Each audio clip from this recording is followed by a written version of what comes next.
Anjoo gabroomsaa uummata Oromoo warra kaasee mirgiree sila uummatichi biyyisaa keessatti argachuu qabdu goomsuuf jecha diinaaf lukkeelee diinarratti tarkaanfii jajjabduu fudhachuu boonzoonillee cufa jabeessee jira. Koloonii gabroomsaa baraan baachuun salphini jechuun lola kan jiru gootichi aantummaa saba isaaf qaboo boonzoonii giddu galeessa kaaf shaggaraana dhaaba booteef liti shaggaraana miidhagina keessatti diin du'aaf madoona dabuun meeshaalee waraana irra hiike. Gootichi waraan bilisummaa Oromoo tarkaanfii ilaalisa waraan faashistii fi irra kaleessa dooles fudhan shan godin kaaf shaggaraana dhaaba bootee gandiyaa yaalangoo keessatti fudhateen humni diina paatroolii daara godhe jira. Tarkaanfii kanaan qawwee naakaamaa jira. Hidhannoo waliin irra hiikuun qondaala waraan bilchiginnaa Koloonel Gammachuu jedhamu ajjeesee jira. Akkasuma jajjabeen gootichi waraan bilisummaa Oromoo zoonii giddu galeessa litti shaggaruun miidhagani bakka adda garaatu jedhamu kaleessa dooles fudhan 5,220 diin du'aaf madoona dabuun harkaanis qabee jira. Jajjabee woboo zoonii giddu galeessa tarkaanfii kanaan waraan faashistii bilchiginnaa 52 daara godhu 13 harkaan qabe meeshaalee hedduus dugdi diinarra hiikuun boojii uummoona qabsoo bilisummaa Oromoof galii tolchee jira. Lolliin bilisummaaf walabummaa jabaateef fuuf gabru. Hidhattoonni Finxaalee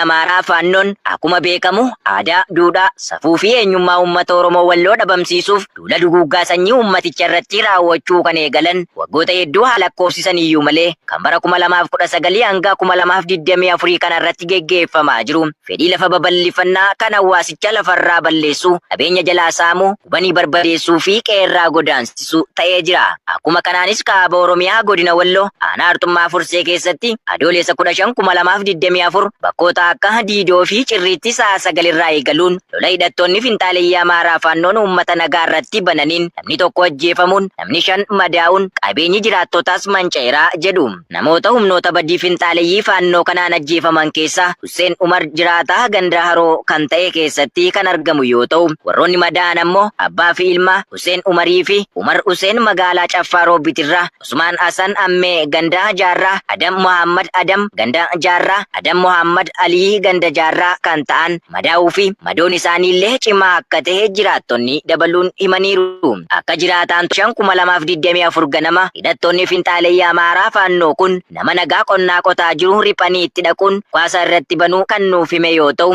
namni kunis yaalii ajjechaa irratti taasifame jalaa ba'uun gara galgalaa ammoo hidhattoonni kun isatti waan milkaa'uu dhabaniif qeefii ooyiruu namoota deemuun dhukaasa bananiin lubbuun namoota darbuu fi madaa'uun qabeenyaan hedduunis saamamuu hime. Shama harka fuune kabajamtootaa fi jaalatamtoota keenya akkasuma Finxaalee Amaaraa Shawaa kibba lixaa irratti waraana banteen miidhaan qabeenyaa fi uummata irra miidhaan dhaqqabeetiin jira. Finxaaleen Amaaraa hedduu takka daangaa dabartee Oromiyaa irra miidhaa jajjabeessaatiin jirti. Akkasiin isin kabajamtootaa fi jaalatamtoota keenya rakkoon Finxaaleen Amaaraa uummata keenya kabajamoo fi jaalatamoo uummata keenya irratti miidhaa dhaqqabsiisaa jirtu hedduu akkuma itti fuufetti jira. Shawaa kibba lixaa irratti waraana banteen miidhaa namaa fi qabeenya irra miidhaan dhaqqabeetii jira. Akkasiin isin kabajamtootaa fi jaalatamtoota keenya kama waliin daawwannu ta'a asumaan na hordofaa isiniin jaa. Sirnichaan hawaasa nagaa irratti garmalee raawwatamaa jiraachuutti dabaluun ibsaniiru. Godina Arsii Bahaa keessatti raarsaan uummata irra loltoota fi raawwatu jabaateef fufe jaalkenna sabaa dabalatu qaba. Godina Arsii Bahaa aanaa Muneessaa keessatti nama maqaan isaa Qaabatoo Buttaa jedhamu maqaa ilma keetu miseensa wobooti jedhuun baatii 7 dura erga hidhanii hanga har'aatti nama kana gidirsaa. Arsii Bahaa aanaa Muneessaa keessatti nama maqaan isaa Qaabatoo Buttaa jedhamu maqaa ilma keetu miseensa wobooti jedhuun baatii 7 dura erga hidhanii hanga har'aatti nama kana gidirsaa jiraachuu jiraattonni dubbatu. Sababni qabamu manguddoo kanaas tarkaanfii naannoo kanatti woboon fudhate hundi ajaja ilma keetiin raawwatame jechuun gaafatama ilma isaa gara manguddoo kanaatti deebisuun gidirsaa akka jiran jiraattonni gandichaa himan. Yoo woboon qondaaltota biltsiginnaa ajjeese atis ni duuta jechuun mana hidhichaa keessatti nama kana gidirsaa akka jiran ifoomeera. Erga isa hidhatti darbatanii boodas mana jireenya isaa magaalaa Qarsaa ganda duwwaa tokko keessa jiru akka hin jiraanne dhoorkuun maatiinis lubbuu isaanii oolfachuuf jecha gara magaalaa birootti akka baqatan taasisaniirus jedhan. Haaluma wal fakkaatuun aanaa Eeban Arsii Ambaa Goda Sadee jedhamu keessatti nama maqaan isaa Fayyisaa Badhaasoo jedhamu haadha mana isaa aadde Walalaa Koollee fi Caaltuu Fayyisaa intala isaa waggaa 4 mana hidhichaa keessatti dararaa akka turanii fi aadde Walalaa baatii kana keessa gaafa adoolessa 2024 mana hidhaa irraa akka baasanii fi abbaa intalaa hanga ammaatti illee gidirsaa akka jiran dubbatu.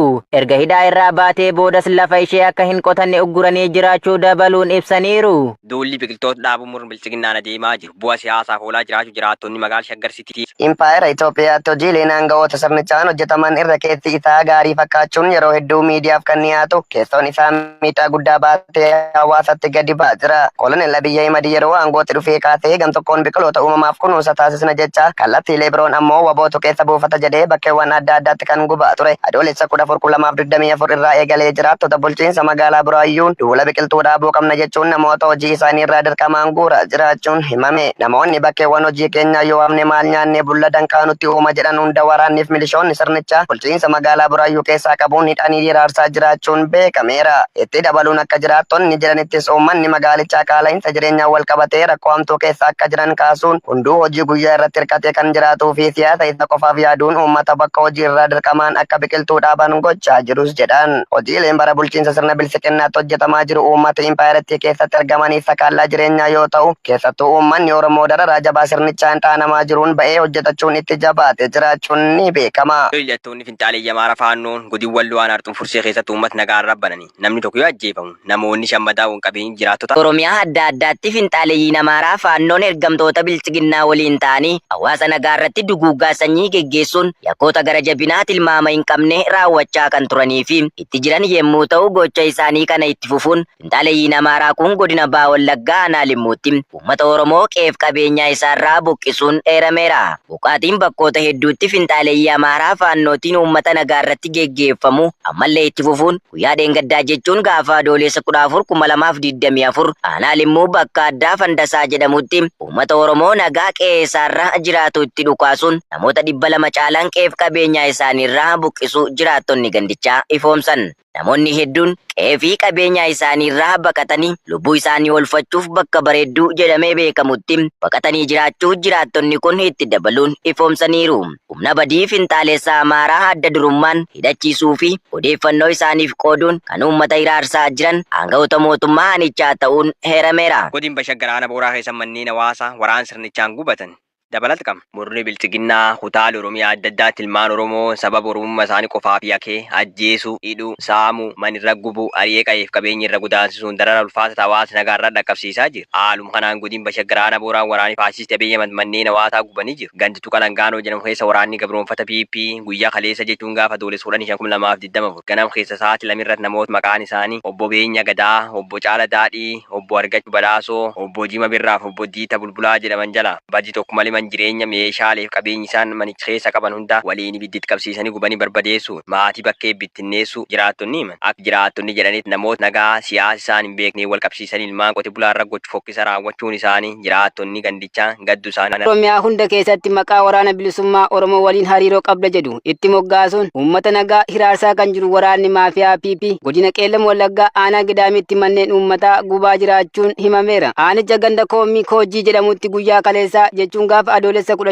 15/2024 mana uummataa irraa qorqorroo erga buqqisaniin booda qabeenyaa fi mana isaanii barbadeessaa turuun beekameera. Namoota maqaan isaanii obbo Mangistuu Dhugumaa fi obbo Misgaanuu Hiikaa jedhaman jala manneen isaanii gubuu kan himan jiraattonni gandichaa gochaa suukanneessaa irratti raawwatan malee doorsisa ulfaataa ta'e uummata nagaa irraan gahuu fi sodaa guddaa keessa kan jiran ta'uu jiraattonni himan. Maqaa waraana bilisummaa Oromoo jedhu namootatti maxxansuun ilaalcha isaan hin qabneen gidiraa hangana gahu waytii gannaa namoonni hojii isaanii muddamanitti raawwachuun isaanii uummaticha hundeen dhabamsiisuuf waan itti yaadames jedhaniiru. Godina Arsii Bahaa Xiyyoo keessa manneen qonnaan bultoota waraana bilchiginnaan guban. Humni bilchiginnaa waraanaa feetee isaa babbaasuun uummata Oromoo badii tokko malee gad doonda'uuf hojjechaa jiru. Goleelee Oromiyaa mara keessatti manneen hawaasaa qabeenya wajjin jumlaan gubuu, ajjeesuu hidhuu fi reebicha hammeessanii jiru. Haala kanaanis jimaata darbe adoolessa 12/2024 Aanaa Xiyoo ganda Odaa Dhawaa keessatti waraanni faashistii PP manneen uummataa hedduu gubuun reebicha raawwataniiru.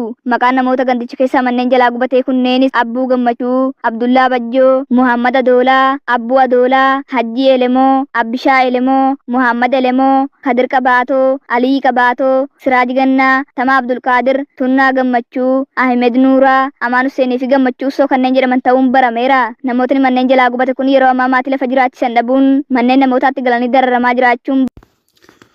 Rakkoon uummata keenya irra deemaa jiru akkuma itti fufetti jira. Yeroo ammaa kana gara mootummaanis miidhaan uummata irra gahaatiin jira. Gama abaa'ootiinis miidhaan uummata irra miidhaan deemaatiin jira. Maqaa abaa'oo jedhuun uummata dararaatiin jira mootummaan. Gama biraatiin Finxaaleeyyiin Amaaraatis uummata dararuutu jirti. Akkasuma shawaa roobii akkasuma shawaa kibba lixaa irratti waraana bantee yeroo ammaa kana uummata nagaatiin fixaatiin jirti, saamaatiin jirti, ajjeesaa jirti. Akkasiin isin akka kabajamtootaa fi jaalatamtoota keenya yeroo ammaa kana miidhaan uummata irra dhaqqabeetiin jira. Gama mootummaatiin maqaa ABO jedhuun mootummaan uummata irratti waraana labseetiin jira. Naannoo adda addaa keessatti waraana labseetiin gartee waraanni kun gartee uummata nagaatiif akkasuma laafaaf jabaa hunda waraana rashanaatiin jira. Isin akka kabajamtootaa fi jaalatamtoota keenya kaan mana hidhaatti guuraatiin kaan gartee gabbaasanii ajjeesaatiin kaan immoo gama mootummaa gartee isin akka kabajamtootaa fi jaalatamtoota keenya yeroo ammaa kana bifa gartee namni beelaaf hin jirre wama dalagaa waan barbaaduuf ilmaan karaarraa guuranii gara waraanaatti oofanii leenjii akka osoo hin fudhatiin gara waraanaatti oofaatiin jiranii maqaa ABO jedhuun uummata irra bobbaasaniiti uummata nagaa fixaatiin jiranii. Akkasiin isin akka kabajamtootaa fi jaalatamtoota keenya naannoon Oromiyaa hedduu hammaataatiin jirti, hammaataa dhufaatiin jirti. Akkasuma naannoo uummati Amaaraa fiinxalee Amaaraa kunis uummata keenya miidhaa irraan gahaatiin jira. Miidhaan isaan gahaan jiran kun uummata keenya dararrii gara biraatitti geggeessaatiin jiranii, uummata keenya saamaa jiranii, uummata keenya gubaa jiranii, uummata keenya gartee akka hamaa rakkoodhaaf saaxilaatiin